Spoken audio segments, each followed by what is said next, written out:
जय हिंद दोस्तों। कैसे हो आप लोग? आशा करता हूँ आप लोग अच्छे होंगे। आप जो स्क्रीन पर देख रहे हो यह paper BSF head constable ministerial का प्रीवियस ईयर का पेपर है। यानी जो आपकी पिछली भर्ती बीएसएफ हेड कांस्टेबल मिनिस्ट्रियल की निकली हुई थी उसका सभी शिफ्टों का आंसर की है। तो हम सब सब्जेक्ट को सॉल्व करेंगे, ठीक है। जैसे आपका इसमें 5 सब्जेक्ट पूछे जाते हैं 20-20 अंक के। जैसे हिंदी हो गया, रीजनिंग हो गया, मैथ हो गया, क्लरिकल एप्टीट्यूड हो गया और कंप्यूटर हो गया। तो सभी शिफ्टों का मैं सॉल्व करवा दूंगा। अगर आपको इस भर्ती में सिलेक्शन लेना है तो फिजिकल निकला और तुरंत आपका पेपर होना है। एसएससी जीडी से सिलेक्शन लेना इसमें आसान है, फॉर्म भी ज़्यादा नहीं डले हैं। तो जिसने भी ये आपका अप्लाई किया है तो वो केवल पेपर पर फोकस करें और फिजिकल पर, क्योंकि फिजिकल भी ठीक ठाक है इसमें, ठीक है। तो आप देख सकते हो कैसा आपका ये पेपर पूछा जाता है। यूपी पुलिस से तो बहुत आसान है यार हिंदी। इसमें देखो मैं एक पेपर सॉल्व करवा चुका हूँ, ठीक है। ये दूसरा है, 3 शिफ्टों का है मेरे पास, ठीक है। तो आप देख सकते हैं, वीडियो स्टार्ट करते हैं। और अगर आप चैनल पर नए हो तो सब्सक्राइब कर लीजिए। और आरपीएफ कांस्टेबल या एसएससी जीडी की तैयारी कर रहे हो तो उसके भी प्रीवियस ईयर के पेपर में सॉल्व करवा रहा हूँ, आप मेरे चैनल पर देख सकते हो। और किस जगह से आप मेरे वीडियो को देख रहे हो तो अपने ज़िले का नाम आप लिख दीजिएगा, ठीक है। जैसे मैं झांसी से हूँ तो आप अपने ज़िले का नाम जरूर लिखिएगा, ठीक है।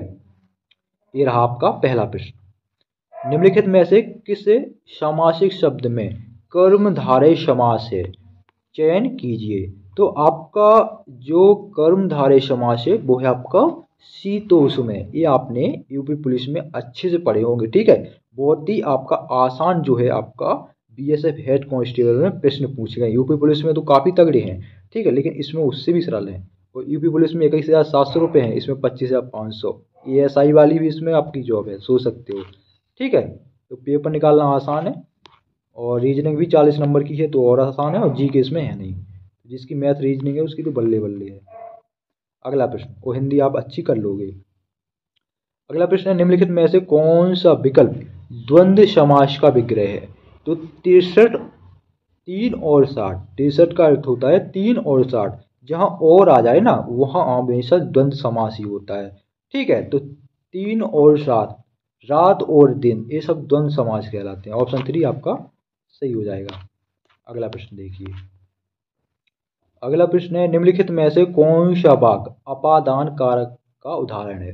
तो मैं बताऊं, जैसे पेड़ से पत्ते गिरते हैं तो ये क्या है, अपादान कारक है। तो इसमें देखोगे बच्चे चूहों से डरते हैं, तो जो आपका ये से लिख के आ गया यही आपका अपादान कारक का मतलब होता है, विभक्ति समझ लीजिए या पहचान समझ लीजिए, ठीक है। तो बच्चे चूहों से डरते हैं, ऑप्शन 4 सही हो जाएगा, ठीक है। या पेड़ से पत्ते गिरते हैं, या हिमालय से गंगा बहती है निकलती है, ठीक है। अगला प्रश्न देखिए। अगला है, निम्नलिखित शब्द के लिए उचित वाक्यांश का चयन कीजिए। तो आपका शब्द है आसाध्य। तो आसाध्य का अर्थ होगा जिसे साधा ना जा सके, ऑप्शन 3 सही हो जाएगा, ठीक है। अब इसमें क्या यार, थोड़ा अच्छे समझना, ठीक है, सीधा सीधा लिखा है।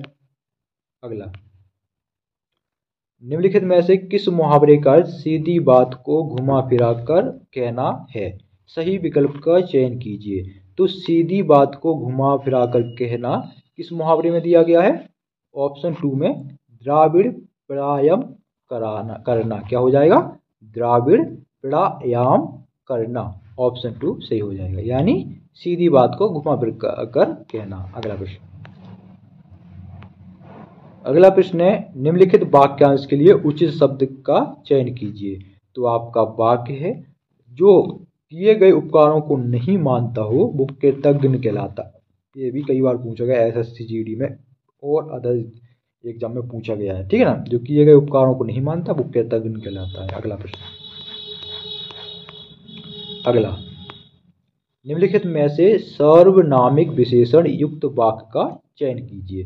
तो किस वाक्य में सर्वनामिक विशेषण है, तो ऑप्शन 2 में यह वायलिन टूट गया, क्या होगा, यह वायलिन टूट गया, ऑप्शन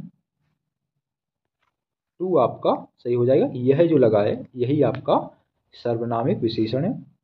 अगला प्रश्न देखिए। निम्नलिखित में से शुद्ध विलोमार्थक युग्म की पहचान करें। तो वो है आपका पूर्ण का हो जाएगा क्षीण। क्या हो जाएगा? पूर्ण का हो जाएगा क्षीण। ऑप्शन 4 आपका बिल्कुल सही है। अगला प्रश्न, तरुणी तरणि समश्रुत भिन्नार्थक शब्द युग्म के लिए क्रमशः सही अर्थ वाले विकल्प का चयन कीजिए। तो तरुणी तरणी, तो तरुणी का अर्थ होता है युवती और तरणी का अर्थ होता है नाव। ऑप्शन 3 सही हो जाएगा। अगला प्रश्न देखिए, निम्नलिखित में से एक शब्द का अर्थ शेष 3 से बिल्कुल भिन्न है। ठीक है, तो इनमें से बताना है कौन सा सबसे अलग है। तो अमृत, जल, दूध, ये आपके लिक्विड हैं, लिक्विड फॉर्म में होते हैं। ठीक है, लेकिन अमृत जो होता है ये लिक्विड फॉर्म में नहीं होता है, यही अंतर है। और क्या अंतर निकालना है? अमृत आपका पानी जैसा, मतलब लिक्विड फॉर्म में कहने का मतलब है, प्लेन जैसा होता है। अगला प्रश्न देखिए, किस शब्द के विच्छेद में व्यंजन संधि है? सही विकल्प की पहचान कीजिए। तो अभिविंधन, क्या? अविंधन, मैं कह रहा अभिविंधन। अविंधन में आपका क्या है? व्यंजन संधि है। अगला प्रश्न देखिए, निम्नलिखित में से उस विच्छेद की पहचान कीजिए जिसमें यण स्वर संधि है। तो वो हो जाएगा पितृ आदेश। क्या हो जाएगा? पितृ प्लस आदेश, पितृ आदेश। ऑप्शन 2 सही हो जाएगा। इसमें आपका यण स्वर संधि है। अगला प्रश्न, निम्नलिखित में से विहित शब्द के विलोम युग्म की पहचान करें। तो विहित का जो विलोम होगा वो होगा निषिद्ध। अगला प्रश्न, निम्नलिखित में से विकीर्ण शब्द के विलोम युग्म की पहचान करें। तो इसका हो जाएगा एकत्र। क्या हो जाएगा? एकत्र, एकत्र। विकीर्ण का जो विलोम शब्द होगा वो होगा एकत्र। अगला प्रश्न, निम्नलिखित में से तत्सम शब्द का चयन कीजिए। तो हो जाएगा द्विपद। ऑप्शन 4 सही हो जाएगा।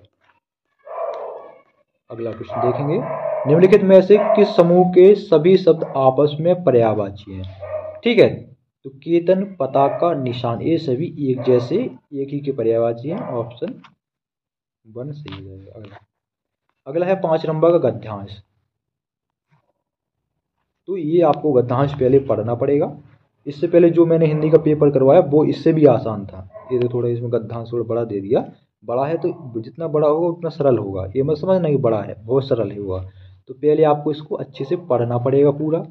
पढ़ने के बाद तभी इसके आंसर दे पाओगे। ऐसे पैसेज बहुत आसान होते हैं क्योंकि इनका जो प्रश्न पूछे जाते हैं उनका आंसर इन्हीं में से मिल जाता है, इन्हीं को पढ़ने में, इनमें मिल जाता है। ठीक है, तो इसको पढ़ लीजिए। ठीक है, फिर इसको प्रश्न कर सकते हो। तो देखो, ये तो जनरल नॉलेज का प्रश्न पूछ लिया, उसमें भी है और जनरल नॉलेज का भी है। भारत में प्रतिवर्ष 2 अक्टूबर को किस रूप में मनाया जाता है? तो गांधी जयंती के रूप में मनाया जाता है। ठीक है, ये गद्यांश में लिखा भी हुआ है, यहाँ पर ये लिखा है। ठीक है,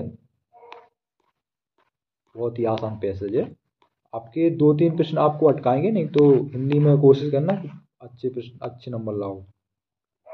उपयुक्त गद्यांश के केंद्रीय विषय के अनुसार उपयुक्त शीर्षक का चयन करें। ठीक है, तो आपका शीर्षक पूछा है कि जो आपका पैसेज है, जो आपका पैसेज यानी गद्यांश है वो किसके बारे में है? तो वो गांधी जयंती के बारे में आपका बताया गया है। अगला प्रश्न, ठीक है, ये जो है आपका, इसका हल आपको गद्यांश पढ़ने में ही मिलेगा। तो अक्टूबर को पूरे देश में सरकारी छुट्टी नहीं होती है। ठीक है, यह जो है आपका गलत है, बाकी आपके ये देख सकते हो सब सही है।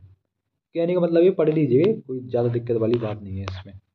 ठीक है, आखिरी और देख लो क्या पूछा। अगला है, महान व्यक्तियों की जयंती अत्यंत धूमधाम से क्यों मनाई जाती है? क्यों मनाई जाती है? क्योंकि इसके पीछे प्रमुख उद्देश्य उस महान व्यक्ति के महान कार्यों को जन जन जन तक पहुंचाना होता है, इसलिए मनाई जाती है कि सब कोई जाने, हर बच्चा, हर बूढ़ा, हर मतलब सब कोई जाने, इसके लिए वो जयंती मनाई जाती है। समझ गए?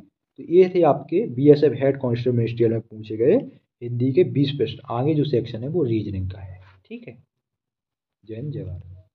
चैनल को सब्सक्राइब कर लो। किस डिस्ट्रिक्ट से हो कमेंट बॉक्स में बता देना। जय हिंद। और एसएससी जीडी की तैयारी कर रहे हो तो देख लेना 20 में से कितना कर पाए ये भी बता दो। जय हिंद।